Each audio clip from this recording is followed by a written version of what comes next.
Hi dears, അസ്സലാമു അലൈക്കും. Welcome back to Shemi's creation. അപ്പോൾ എന്തൊക്കെ എല്ലാവരുടെയും വിശേഷം? സുഖമാണല്ലേ? അപ്പോൾ നിങ്ങൾക്ക് ഇവിടെ സുഖമാണ്, അൽഹംദുലില്ലാ. അപ്പോൾ നമ്മൾ കുറേ ദിവസമായി വീഡിയോസൊക്കെ ഇട്ടിട്ട്. അപ്പോൾ ഞാൻ ഇന്നത്തെ നമ്മുടെ റെസിപ്പി കോളിഫ്ലവർ മസാല റെസിപ്പിയാണ് കേട്ടോ. അപ്പോൾ ഞാൻ രണ്ട് കോളിഫ്ലവർ എടുത്തിട്ടുണ്ട്. അത് നന്നായിട്ട് ഇങ്ങനെ കുറച്ച് പീസാക്കിയിട്ട് വെള്ളത്തിലിട്ടൊന്ന് ബോയിൽ ചെയ്തെടുത്തിട്ടുള്ളതാണ് കേട്ടോ. ഞാൻ അതിനൊപ്പം കുറച്ച് ഉപ്പും മഞ്ഞളും ആഡ് ചെയ്തുകൊണ്ടാണ് ബോയിൽ ചെയ്തിട്ടുള്ളത്. അപ്പോൾ അതിലത്തെ വെള്ളമൊക്കെ തോർന്നതിന് ശേഷം നമുക്കിതിലേക്ക് ഒരു 1/4 ടീസ്പൂൺ മഞ്ഞൾപ്പൊടിയും കൂടി ചേർക്കുന്നുണ്ട്. പിന്നെ എരിവിന് ആവശ്യത്തിന് 2 ടേബിൾ സ്പൂൺ മുളകും പൊടിയും ആവശ്യത്തിന് ഉപ്പും കൂടിയും ചേർക്കുന്നുണ്ട്. മുളകും പൊടി നമ്മളെ എരിവിനനുസരിച്ച് ആവശ്യത്തിന് ചേർത്താൽ മതി കേട്ടോ. ഇതിലേക്ക് ഒരു 3 ടേബിൾ സ്പൂണ് കോൺഫ്ലവർ പൊടിയും കൂടി ചേർത്തിട്ട് നന്നായിട്ടൊന്ന് കൈ വെച്ചിട്ട് ഒന്ന് മിക്സ് ചെയ്യാം. കൈ വെച്ചിട്ട് തന്നെ എല്ലായിടത്തും നന്നായിട്ട് മിക്സ് ചെയ്യാൻ നോക്കുക. പിന്നെ ഇത് റെസ്റ്റ് ചെയ്യാൻ വെക്കേണ്ട ആവശ്യമൊന്നുമില്ല കേട്ടോ. ഇനി നമുക്ക് ഇപ്പോൾ തന്നെ ഇത് ഫ്രൈ ചെയ്തെടുക്കാവുന്നതേ ഉള്ളൂ. അപ്പോൾ ഞാൻ സ്റ്റൗവിലൊരു പാൻ വെച്ചിട്ടുണ്ട്. പാൻ ഒന്ന് ചൂടാകുമ്പോൾ അതിലേക്ക് നമുക്ക് ഓയിൽ ഒഴിക്കാം.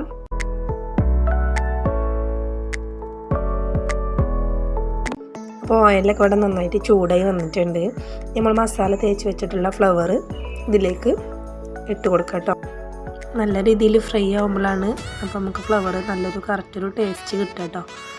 അപ്പോൾ നല്ല രീതിയിൽ തന്നെ ഫ്രൈ ചെയ്യാം, കരിയാതെ നോക്കണം കേട്ടോ.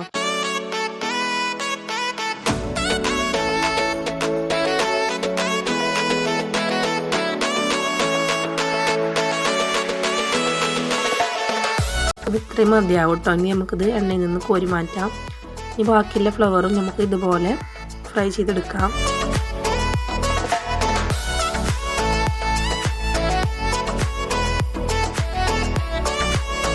അപ്പോൾ എല്ലാതും ഫ്രൈ ആയിട്ട് ഇവിടെ മാറ്റി വെച്ചിട്ടുണ്ട്. ഇനി അതേ പാനിൽ തന്നെ കുറച്ച് ഓയിൽ മാറ്റിയിട്ട് അതിലേക്ക് നമുക്കൊരു 2 സവാള ചെറുതായിട്ട് അരിഞ്ഞതൊന്ന് ഇട്ട് കൊടുക്കാം.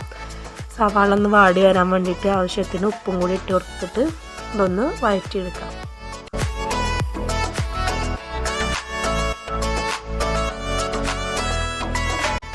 ഇതിലേക്ക് എരിവിന് ആവശ്യത്തിന് 2 പച്ചമുളകും കൂടി ആഡ് ചെയ്യാം. എന്നിട്ട് നന്നായിട്ട് ഒന്നുകൂടി വഴറ്റി കൊടുക്കാം കേട്ടോ.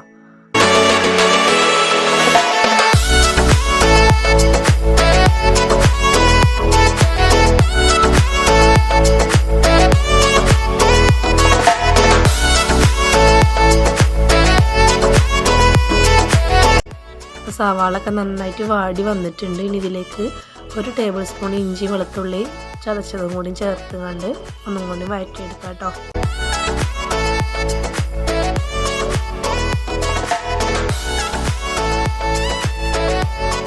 ഇനി ഇതിലേക്ക് തക്കാളി ആഡ് ചെയ്യാം. 2 തക്കാളി നല്ല പഴുത്തതാണ് മിക്സിയുടെ ജാറിലിട്ട് കണ്ടൊന്ന് നന്നായിട്ട് അടിച്ചെടുത്തതാണ് കേട്ടോ. അതും കൂടി ചേർത്ത് അതിൻ്റെ പച്ചമണമൊക്കെ ഒന്ന് മാറുവാണ്, നമുക്കൊന്നും കൂടി വഴറ്റിയെടുക്കാം. ഇതിലേക്ക് മസാലപ്പൊടികൾ ചേർക്കാം. 1/4 ടീസ്പൂണിലേറെ ഒന്നും കൂടി കുറച്ചും കൂടി എടുത്തിട്ടുണ്ട് കേട്ടോ മുളകും പൊടി. അതുപോലെ തന്നെ ഒരു 1/4 ടീസ്പൂൺ മഞ്ഞൾപ്പൊടിയും ആവശ്യത്തിന് ഉപ്പും കൂടിയും ചേർത്തിട്ട് ഈ മസാലയുടെ പച്ചമണമൊക്കെ മാറുന്നത് വരെ ഒന്നും കൂടി നമുക്കൊന്ന് വഴറ്റിയെടുക്കാം.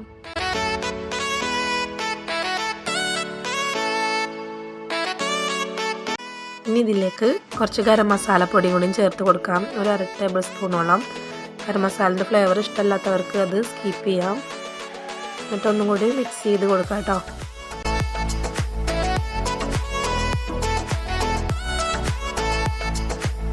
അപ്പോൾ മസാലൻ്റെ പച്ചമണമൊക്കെ മാറി നന്നായിട്ട് വെന്ത് വന്നിട്ടുണ്ട് കേട്ടോ. എന്നിട്ട് നമുക്ക് ഇതിലേക്ക് ഫ്രൈ ചെയ്ത് വെച്ചിട്ടുള്ള കോളിഫ്ലവർ ഇട്ട് കൊടുക്കാം. എന്നിട്ട് നന്നായിട്ട് ഇതൊന്ന് മിക്സ് ചെയ്ത് കൊടുക്കാം.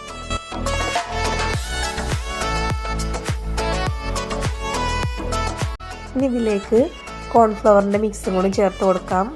1 ടേബിൾ സ്പൂൺ കോൺഫ്ലവർ എടുക്കാം. അതിലേക്ക് ഒരു 1/4 കപ്പ് വെള്ളം കൂടി ചേർത്തിട്ട് ഒട്ടും കട്ടയില്ലാതെ ഒന്ന് മിക്സ് ചെയ്തിട്ട് നമുക്ക് ഇതിലേക്ക് ഒഴിച്ചു കൊടുക്കാം കേട്ടോ. എന്നിട്ട് ഒന്നും കൂടി നന്നായിട്ട് ഇതൊന്ന് മിക്സ് ചെയ്ത് കൊടുക്കാം. നല്ലതുപോലെ മിക്സ് ചെയ്യാം കേട്ടോ. അപ്പോൾ അത്രേ ഉള്ളൂ, നമ്മുടെ കോൺഫ്ലവർ മസാല റെസിപ്പി ഇവിടെ റെഡി ആയിട്ടുണ്ട്. അപ്പോൾ എല്ലാവരും ഒന്ന് ട്രൈ ചെയ്ത് നോക്കുക, തീർച്ചയായിട്ടും നിങ്ങൾക്ക് ഇഷ്ടമാവും. നമുക്ക് നെയ്ച്ചോറിൻ്റെ കൂടെയോ അല്ലെങ്കിൽ അപ്പത്തിൻ്റെ ചപ്പാത്തിൻ്റെ കൂടെ ഒക്കെ നമുക്ക് കഴിക്കാവുന്നതാണ്. നല്ല ടേസ്റ്റാണ്. അപ്പോൾ എല്ലാവരും തീർച്ചയായിട്ടും ഒന്ന് ട്രൈ ചെയ്ത് നോക്കുക. ട്രൈ ചെയ്തിട്ട് നിങ്ങളുടെ അഭിപ്രായങ്ങളൊക്കെ താഴെ കമൻറ്റ് ബോക്സിൽ ഫീഡ്ബാക്കായിട്ട് അറിയിക്കണേ. അപ്പോൾ നമ്മളെ ചാനൽ ആദ്യമായി കാണുന്നവരാണെങ്കിൽ പ്ലീസ് ഒന്ന് സബ്സ്ക്രൈബ് ചെയ്ത് സപ്പോർട്ട് ചെയ്യണേ. വീഡിയോ ഇഷ്ടമായ ലൈക്ക് ചെയ്യാനും നിങ്ങൾ ഫ്രണ്ട്സ് ആൻഡ് ഫാമിലിക്കൊക്കെ ഒന്ന് ഷെയർ ചെയ്ത് സപ്പോർട്ട് കൂടി ചെയ്യണേ. അപ്പോൾ ഇൻഷാല്ലാ അടുത്തൊരു പുതിയ വീഡിയോ ആയിട്ട് കാണാം. എല്ലാവരോടും അസ്സലാമു അലൈക്കും. Thank you for watching.